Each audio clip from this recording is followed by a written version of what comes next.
Это новости IT. На прошедшей неделе было много событий, связанных со смартфонами. О них остановимся поподробнее. Российская повестка отметилась назначением штрафов и усилением кибербезопасности, а компания Bethesda готовится выкатить на суд геймеров новый Doom Eternal. Это и обсудим. Поехали! Начнем выпуск с не самой приятной новости. Крупнейший ежегодный мобильный конгресс Mobile World Congress, сокращенно МВЦ 2020, отменен. Теперь уже официально. И как нетрудно догадаться, связано это со вспышкой китайской пневмонии. Крест на выставке поставили впервые за 33 года. Список участников начал меняться еще 7 февраля, когда Ericsson отказалась присутствовать.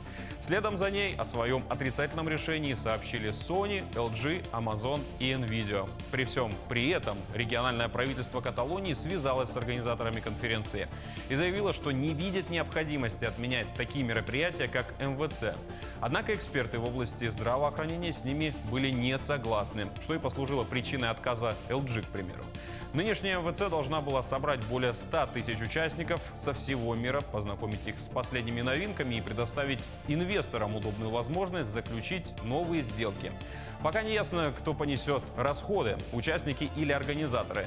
Крупные фирмы зачастую тратили на выставку десятки миллионов долларов. Базовый проходной билет, к слову, стоил 799 евро или 872 доллара. Организаторы попросили испанские власти объявить чрезвычайное положение, чтобы избежать крупных компенсаций для участников. Также эксперты считают, что отмена выставки поломала телекоммуникационным компаниям все планы на 5G. А вот Samsung, которая на МВЦ обычно присутствовала постольку-поскольку, а иногда и вовсе пропускала, ничего не помешало провести собственную презентацию своих новых продуктов. И коротко о новинках. Наушники Galaxy Buds Plus. Ничего нового, кроме возможности подключения к iPhone, соединения с несколькими устройствами одновременно и увеличенного заряда аккумулятора. То есть отвратительный ядовито-режущий звук и дребезжащая дешевая конструкция будут радовать пользователей еще как минимум до следующего поколения. Обновление фирменной оболочки до One UI 2. Добавили совместимость с некоторыми устройствами, Galaxy Fold, к примеру, у которого на момент выхода с программным обеспечением было все довольно печально. Galaxy S20, задняя часть которого получила оформление, придуманное Huawei, а после отмены патентов из-за торговой войны, благополучно подрезала Apple. Обещают инновационную съемку. Изюминкой стали новейшие алгоритмы постобработки. Кстати, и сам ивент транслировался с Galaxy S20. И получилась презентация в презентации. Здесь южнокорейцам в смекалке не откажешь. Увеличили емкость аккумулятора, диагональ, ушли с телефона вырвиглазные оттенки и эффект шим. Увидим, когда выйдут первые детальные обзоры смартфона.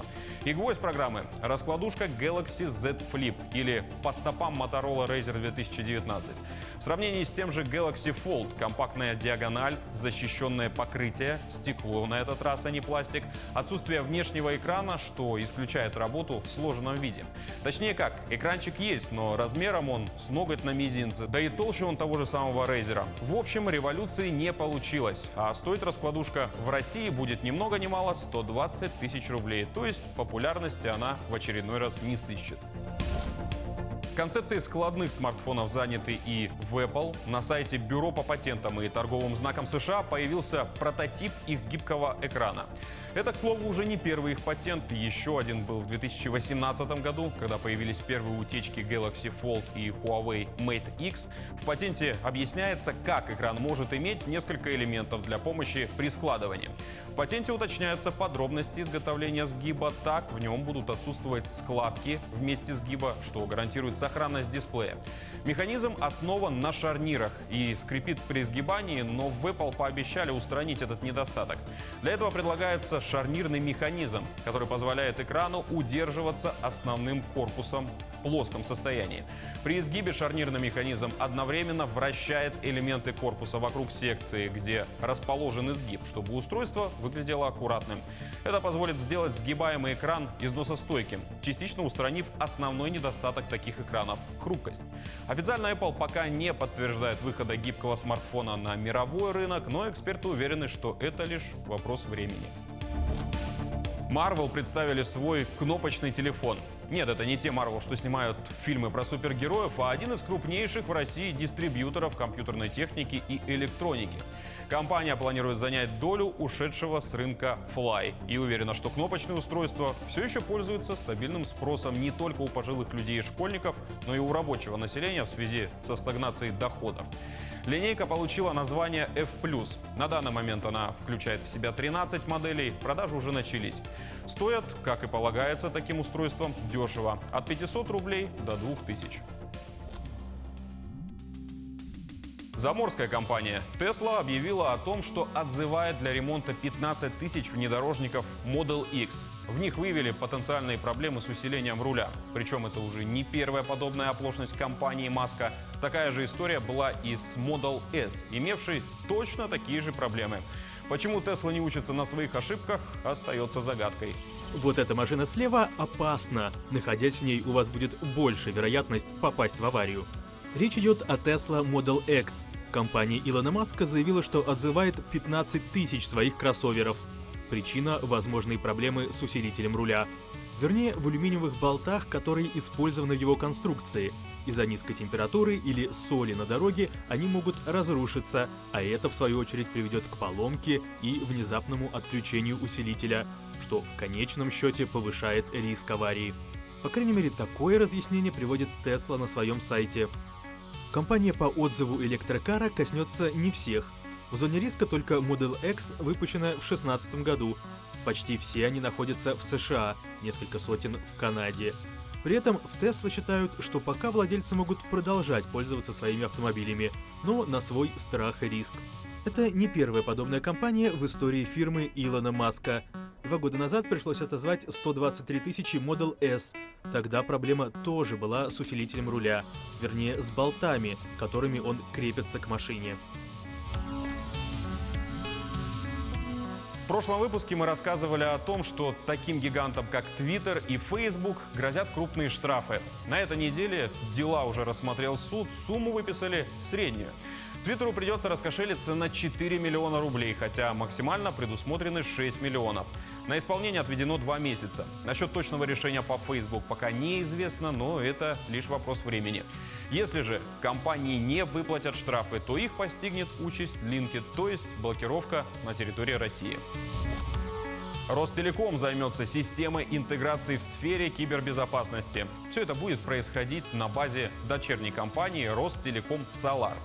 Целевой аудиторией станут органы госвласти и коммерческие организации, которые сейчас проходят этап цифровой трансформации.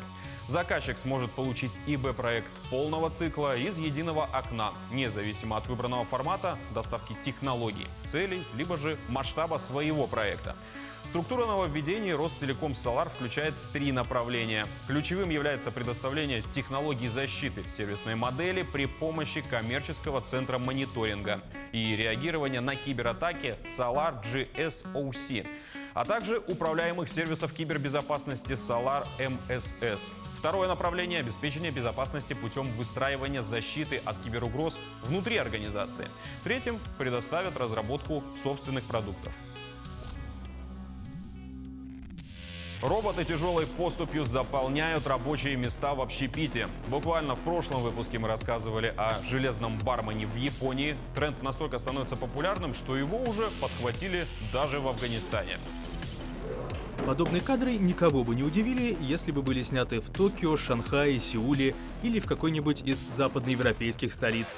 Робот-официант самостоятельно подъезжает к столу, и посетители забирают с подноса свой заказ. Ничего лишнего, все буквально доведено до автоматизма. Вот только это не Токио и не Шанхай, а Кабул.